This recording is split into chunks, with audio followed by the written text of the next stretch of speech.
Noong 1914, si Profesor Paco Lee at ang kanyang estudyanteng si Billy ay nag-imbestiga sa sinaunang guho sa Egypt. Sa pamamagitan ng pagbabasa sa nakasulat sa dingding, isinalin ni Paco Lee ang propesiya, isang malakas na sinaunang puwersa na kilala bilang evil ang dumarating tuwing ika-5,000 taon upang wasakin ang bawat planeta na may namumuhay. Mapipigilan lamang ito sa pamamagitan ng paggamit ng sandata na binubuo ng 4 na natural na elemento: tubig, apoy, lupa, at hangin, kasama ang ika-5 elemento na isang perpektong nilalang. Narinig ng pari kung gaano karami ang nalalaman ni Paco Lee at naglagay ng lason sa tubig para patayin siya dahil sa labis na kaalaman, ngunit nang mag-alok siya ng tubig ay tinanggihan ito ni Paco Lee at inutusan si Billy upang kumuha ng alak sa halip. Biglang may lumapag na starship sa ibabaw ng pyramid at pumasok ang malalaking robotic alien na kilala bilang Mandoshawan. Kilala sila ng pari dahil binabantayan niya ang kanilang mga relic, na ngayon ay pinuntahan ng mga Mandoshawan upang bawiin dahil ang digmaan ay paparating at ang Earth ay hindi naligtas. Isang Mandoshawan ang naglabas ng susi para buksan ang dingding, at labis na nabigla si Paco Lee sa lahat ng pagtuklas na ito kaya siya ay nahimatay. Kinuha ng mga Mandoshawan ang 4 na elementong bato at ang sarcophagus na naglalaman ng ika-5 elemento, at ikinabahala ito ng pari dahil hindi na mapoprotektahan ang Earth. Sa sandaling iyon, nakita ni Billy ang kanyang baril at nagpaputok na nag-activate sa security system. Nagsimulang magsara ang mga pader sa paligid nila kaya ang mga alien ay nagmamadaling bumalik sa kanilang ship, ngunit ang isa ay nanatili sa likod upang ibigay ang susi sa pari. Naipit ang kamay sa pagitan ng mga pader at nangako ang pari na ipapasa ang kaalaman sa mga bagong pari hanggang sa bumalik ang mga Mandoshawan. Pagkalipas ng 300 taon, nagkatotoo ang propesiya at ang matinding kasamaan ay nagsimulang lumapit sa mundo. Tinipon ni Pangulong Lindbergh ang kanyang mga tao upang talakayin ang sitwasyon at nagpadala ng military spaceship na inihanda ang mga sandata upang bumaril. Biglang dumating ang pinakabagong pari na si Vito upang ipaalam kay Lindbergh na ang pagbaril sa evil ay magdudulot lamang ng mas maraming kaguluhan at sinubukang ibahagi ang propesiya tungkol sa ika-5 elemento. Ngunit pinaalis siya ni Lindbergh at pinahintulutan ang mga sundalo na magpaputok. Gayunpaman kahit gaano karaming missiles ang kanilang ibaril, hinihigop lang ng evil ang mga ito nang hindi nasasaktan, pagkatapos ay ginamit nito ang kapangyarihan upang ang lahat ng mga sundalo ay magsimulang magdugo at pinatay silang lahat. Di nagtagal, ang mga Mandoshawan ay nagsimulang magtungo din sa Earth, umaasa na mapigilan ang evil gamit ang super weapon. Gayunpaman, bigla silang inatake ng masasamang alien na kilala bilang Mangalore, na pinasabog ang kanilang spaceship at ninakaw ang kahon na may mga elementong bato. Pagkatapos ay nakipag-ugnayan ang Mangalore kay Zorg, isang tao na nagtatrabaho para sa evil na umupa sa Mangalore para kunin ang mga bato. Nagkasundo silang magkita mamaya para iabot ang mga bato at mabayaran. Samantala, sa lungsod, ang dating sundalong si Corbin ay nagpaalam sa kanyang pusa at umalis sa kanyang apartment, ngunit bigla siyang hinarang ng magnanakaw na nagbanta sa kanya gamit ang espesyal na sandata. Ginambala siya ni Corbin sa pagsasabing nakalimutan niyang kargahan ito, at nang tumingin ang magnanakaw sa pindutan, inilabas ni Corbin ang kanyang baril at tinakot siya. Pagkatapos, sumakay siya sa kanyang taxi upang simulan ang kanyang trabaho bilang taxi driver. Maya-maya, isang grupo ng mga sundalo ang nakahanap ng isang kamay mula sa nawasak na spaceship ng Mandoshawan, at inilagay ito ng mga siyentipiko ng gobyerno sa espesyal na makina kung saan maaaring muling buuin ang DNA habang ipinapaliwanag na ang mga Mandoshawan ay hindi gaanong naiiba sa mga tao. Ang makinang parang laser printer ay nagsimulang pagsamasamahin ang DNA sequence at lumikha ng isang napakagandang babae na hindi mapigilan ng mga scientist at mga sundalo na titigan siya, at tinawag siyang perpekto. Pagkatapos siyang bigyan ng makina ng damit, sinubukan nitong kunan siya ng litrato, at nagising siya dahil sa ingay. Agad siyang nataranta at habang nagsasalita siya ng hindi kilalang lengguwahe, sinubukan niyang buksan ang kapsula ngunit hindi nagtagumpay. Gayunpaman, nang lumapit ang general at tinukso siya, nagalit ang babae at sinuntok ang salamin upang mabasag ito, na nagpatumba sa general sa proseso. Habang tumutunog ang mga alarma, sinira ng babae ang pader upang tumakas. Napunta siya sa ventilation system at naglakad doon hanggang sa makarating siya sa tuktok ng gusali, ngunit bigla na lang siyang pinalibutan ng mga pulis. Dahil walang ibang pagpipilian, nagpa siyang tumalon at napunta sa loob ng taxi ni Corbin. Agad siyang naakit sa kagandahan nito at sinubukang makipag-usap, ngunit hindi niya maintindihan ang babae. Sa sandaling iyon ay pinalibutan ng mga pulis ang kanyang sasakyan kaya binasa ng babae ang isang karatula na nagsasabing, "Pakiusap tulong." Noong una, tumanggi si Corbin dahil ayaw niyang mawalan ng trabaho, ngunit pagkatapos ay umiyak ang babae at sa wakas ay naawa si Corbin sa kanya. Binilisan ni Corbin at naganap ang habulan habang lumilipad ang kanilang mga sasakyan sa buong lungsod, nakabisado ni Corbin. Sa pamamagitan ng paggawa ng ilang hindi inaasahang pagliko, nagawa niyang ibangga ang sasakyan ng pulis patungo sa delivery truck, at nang bumaril ang dalawa pang sasakyan ng pulis, nagmaneho si Corbin papunta sa napakahamog na lugar upang mawala sa kanilang radar. Sa kasamaang palad, hindi maganda ang lagay ng babae at sinabi ang salitang, "Pari," bago hinimatay. Naghanap si Corbin ng pari sa lugar at napunta sa apartment ni Vito, na nakita ang marka sa braso ng babae at agad siyang nakilala bilang ikalimang elemento. Hinanap ni Vito at ng kanyang assistant na si David ang seremonyal na damit habang sinusubukan ni Corbin na gisingin ang babae sa pamamagitan ng banayad na halik, ngunit bigla na lang niyang kinuha ang kanyang sandata at pinaatras siya habang nakatutok ang baril. Humingi ng paumanhin si Corbin at ipinakilala ang sarili gamit ang kanyang card, at nalaman niya bilang kapalit na ang pangalan ng babae ay hindi kapani-paniwalang mahaba kaya pinaikli ito sa Lilo. Pagkatapos ay bumalik sina Vito at David para ibigay kay Lilo ang susi ng libingan habang si Corbin ay pinaalis. Sa sumunod na ilang oras, kumain ng marami si Lilo at ginamit ang computer ni Vito para alamin ang 5,000 taong kasaysayan, pinag-aralan ng lokal na wika, at natuto pa nga ng ilang martial arts. Naiintindihan ni Vito ang wika ni Lilo at nalaman niyang alam ni Lilo kung nasaan ang mga elementong bato. Samantala, nakipagkita ang Mangalore kay Zorg, na nakitang pinangungunahan sila ng tao at pinuna siya. Nagsimulang magbago ang tao at nabunyag na siya ang pinuno ng Mangalore na si Aknot, na nagbabalat kayo bilang tao para ikubli ang sarili sa mga sundalo ng Pangulo. Ibinigay niya ang kahon kay Zorg at humingi ng bayad, kaya inialok sa kanila ni Zorg ang pinakabagong sandata. Gamit ang ilang mga manika, ipinakita ni Zorg ang lahat ng bagay na kayang gawin ng sandata na ito, at sinabing maaari nilang sirain ang anuman. Masayang kinuha ng Mangalore ang sandata at sa wakas ay binuksan ni Zorg ang kahon, at nakitang wala itong laman. Galit na galit, sinubukan ni Zorg na kanselahin ang deal, ngunit ipinaliwanag ni Aknot na kinuha nila ang kahon gaya ng utos ni Zorg at wala silang usapan tungkol sa nilalaman nito. Nagkunwari si Zorg na kalimutan ang problema at umalis sa gusali na alam ang susunod na mangyayari. Pinindot ng mga Mangalore ang isa pang pindutan sa sandata nang hindi nalalaman na mag-a-activate ito ng pagsabog, na agad na sumabog at nagpatumba sa kanila. Bumalik kay Vito, nalaman niya mula kay Lilo na ibinigay ng mga Mandosyawan ang mga bato sa isang taong mapagkakatiwalaan nila at dapat makipag-ugnayan si Lilo sa taong iyon. Gamit ang mapa sa computer, ipinakita sa kanila ni Lilo na ang taong iyon ay isang sikat na mga awit na gaganap sa luxury resort liner sa Fluston Paradise. Biglang may kumatok sa pinto at binuksan ito ni Vito at nakita ang mga tauhan ni Zorg, na kinaladkad siya palabas para makita ang kanilang amo. Hiniling ni Zorg na malaman kung nasaan ang mga bato at nang tumanggi si Vito na sabihin, sinabi ni Zorg na ang kanyang misyon ay protektahan din ang buhay.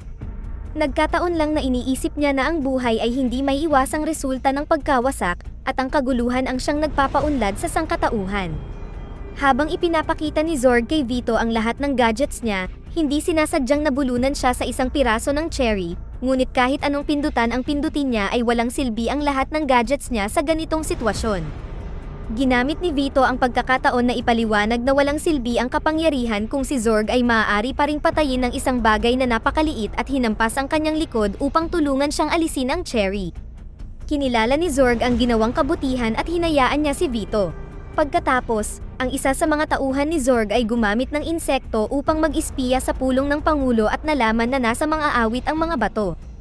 Inutusan ni Lindbergh ang mga tauhan na kumuha ng pinakamahusay na ahente para sa misyon, na nagkataong si Corbin. Bago malaman ni Zorg ang iba pang detalye, nakita ni Lindbergh ang insekto at pinatay ito. Samantala, kumakain si Corbin ng hapunan mula sa lumilipad na street vendor nang bigla siyang makatanggap ng mensahe na nagsabi sa kanya na siya ay tinanggal sa trabaho. Pagkatapos ay nakatanggap siya ng tawag mula sa kanyang ina, na nagtatanong sa kanya kung bakit hindi niya sinabi na nanalo siya sa Gemini contest. Hindi maintindihan ni Corbin dahil hindi siya sumali sa anumang paligsahan, ngunit biglang dumating ang pangalawang mensahe kasama ang premyo sa paligsahan, 2 tiket para sa Fluston Paradise. Saka lang niya naintindihan ang lahat ng dumating ang tatlong sundalo upang makita siya at ipaliwanag na ginawa ng gobyerno ang paligsahan upang makapaglakbay si Corbin ng palihim at makuha ang mga bato mula sa mga awit.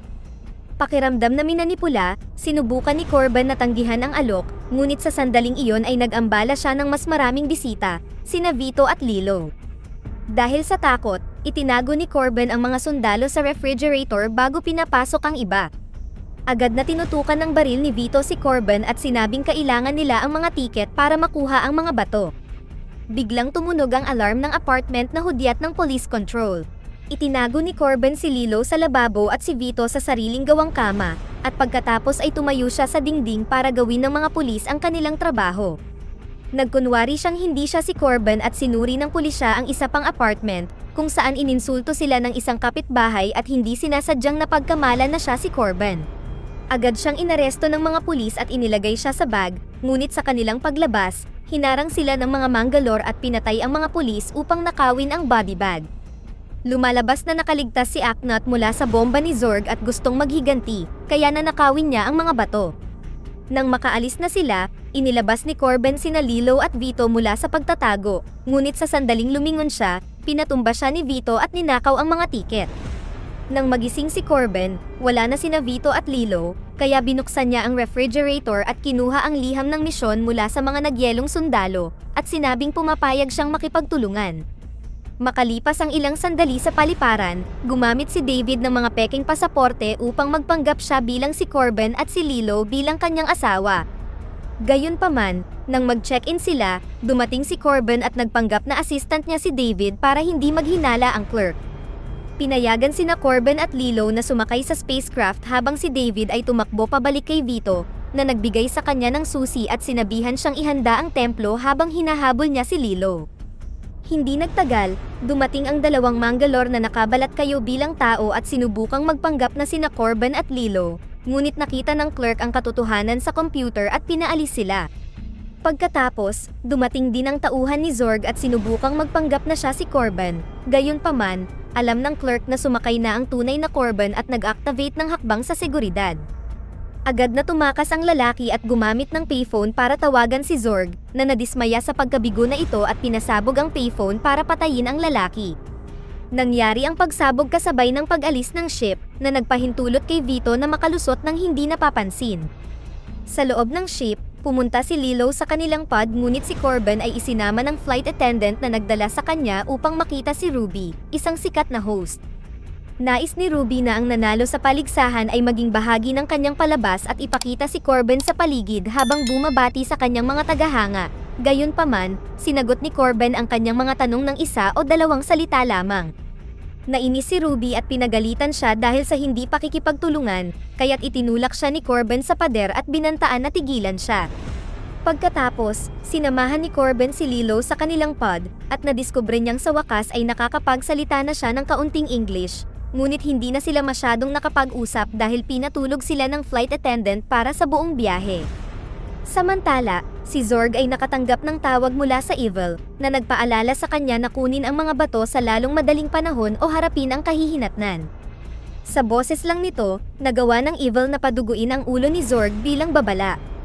Pagkalipas ng ilang oras, sa wakas ay nakarating ang spaceship sa planetang Flusten. Habang bumababa ang mga pasahero, nakita ng mga technician si Vito na nagtatago sa ventilation system. Tiningnan ni Corbin ang kanilang silid sa hotel habang si Lilo ay nanatiling nakatago sa hallway upang panoorin ang singer na tinatawag na Diva na dumating din sa hotel. Naramdaman ni Diva na nagtatago si Lilo sa malapit at inutusan niya ang kanyang assistant upang sabihin sa kanya na maaari silang magkita pagkatapos ng concert. Pagkatapos ay kinaladkad ni Ruby si Corbin sa concert ni Diva, na napakaganda ang pagkanta kaya marami ang umiyak. Habang dumating din si Zorg sa hotel, pumasok ang Mangalore sa kwarto ni Diva para hanapin ang mga bato. Si Lilo ay nagtatago pa rin sa malapit at nakita sila, kaya sumugod din siya sa silid ni Diva, at nagsimulang makipaglaban sa mga Mangalore gamit ang martial art moves na natutunan niya mula sa computer ni Vito.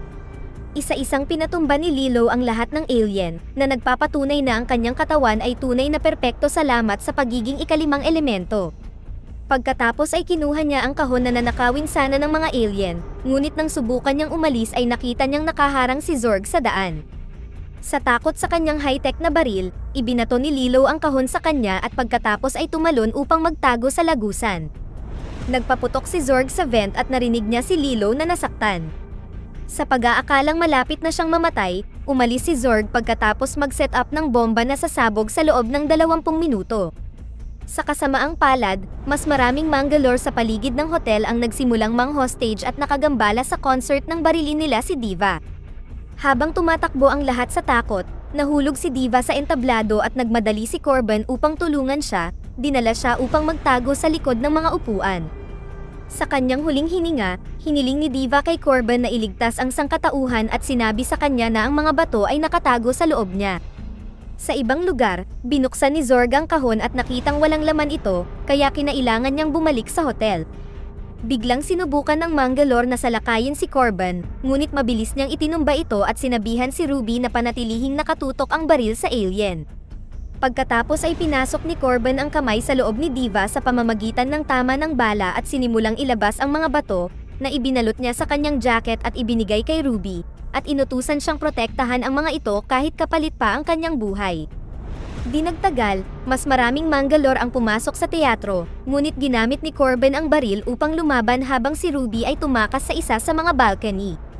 Matapos mapatay ni Corbin ang grupo ng Mangalore, nagpaputok sila ng mas malalakas na missile, kaya napilitan siyang magtago sa likod ng bar. Nang marinig ang higit pang mga pagbabanta sa kanya, walang ibang pagpipilian si Corbin kundi ang lumabas ng nakataas ang mga kamay. Ngunit sa sandaling iyon ay napansin niya si Ruby sa balcony at sinenyasan siya na kumilos. Pagkatapos ay tumalon si Corbin sa tabla at tumalsik ang isang alien, at naipit ang ulo nito sa balcony. Napahiyaw si Ruby sa nakita at nataranta ang Mangalore kaya nagpaputok ito, na pumatay sa mga kasamahan nito. Sa wakas ay nagkaroon ng pagkakataon si Corbin upang kunin ang isa pang baril at patayin ang natitirang mga kaaway. Mas maraming Mangalore ang dumating, kaya nagpaputok si Corbin ng mas maraming bala na pumutol sa eksaktong kinaroroonan ni Ruby at bumagsak sa baba, pagkatapos ay naghagis siya ng granada sa ginawang butas.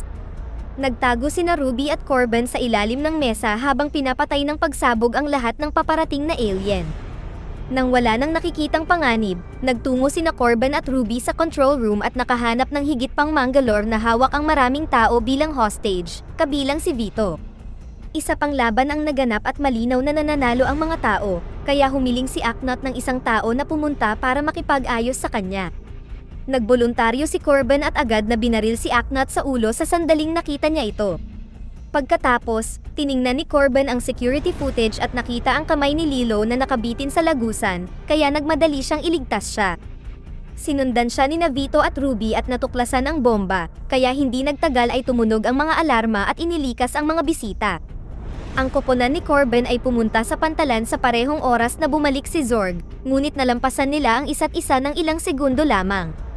Habang ninanakaw ng team ang ship ni Zorg para tumakas, bumalik si Zorg sa kwarto at dini-activate ang bomba, ngunit nag-iwan pala ng isa pang bomba ang mga Mangalore. Sa kanyang huling hininga, pinasabog ng kanang kamay ni Aknot ang bomba at sumabog ang hotel, na ikinamatay ni Zorg. Sa kabutihang palad, nakatakas ang koponan bago sila maabot ng pagsabog ngunit naramdaman ito ng evil, kaya nagsimula silang maglakbay patungo sa Earth ng mas mabilis. Natuklasan ito ng mga siyentipiko ni Lindbergh kaya tinawagan niya si Corbin upang ipaalam sa kanya na mayroon lamang silang 2 oras upang iligtas ang mundo.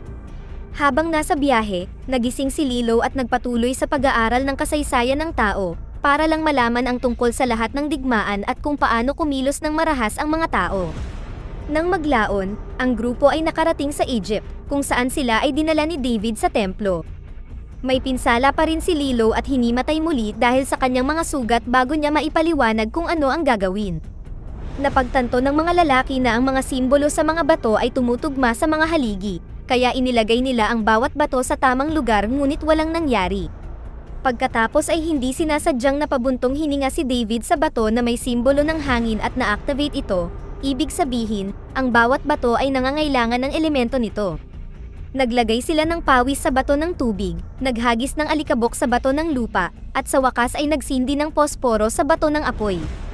Habang ang lahat ng mga bato ay kumikinang at handa na upang umatake, si Corbin ay sumugod kay Lilo at ginising siya ngunit nalaman niyang ayaw iligtas ni Lilo ang sangkatauhan dahil sa kung gaano sila nakakapagdulot ng pinsala. Sinabi sa kanya ni Corbin ang ilang bagay tulad ng pag-ibig na karapat-dapat iligtas, at nang sabihin ni Lilo na hindi niya alam ang pag-ibig, hinalikan siya ni Corbin. Sa sandaling iyon ang ikalimang elemento sa wakas ay nagising at kasama ang mga bato. Pinagana nito ang ultimate weapon, na tumama sa Evil habang ito ay malapit nang dumating at sa wakas ay winasak ito para sa ikabubuti. Maya-maya ay inilagay ng mga siyentipiko ng gobyerno sina Corbin at Lilo sa DNA pod upang gamutin ang kanilang mga sugat. Dumating si Lindbergh upang pasalamatan sila para sa kanilang pagsisikap ngunit hiniling sa kanya ng isang siyentipiko na maghintay. Nagising na pala ang dalawa at nagiging malikot sa loob ng pod. Dito na nagtatapos ang ating kwento. Sana ay nagustuhan nyo, mag-subscribe na kung hindi ka pa nakasubscribe, pindutin na rin ang notification bell at like button upang matulungan ang channel, and leave a comment down below, and as always, thank you for watching.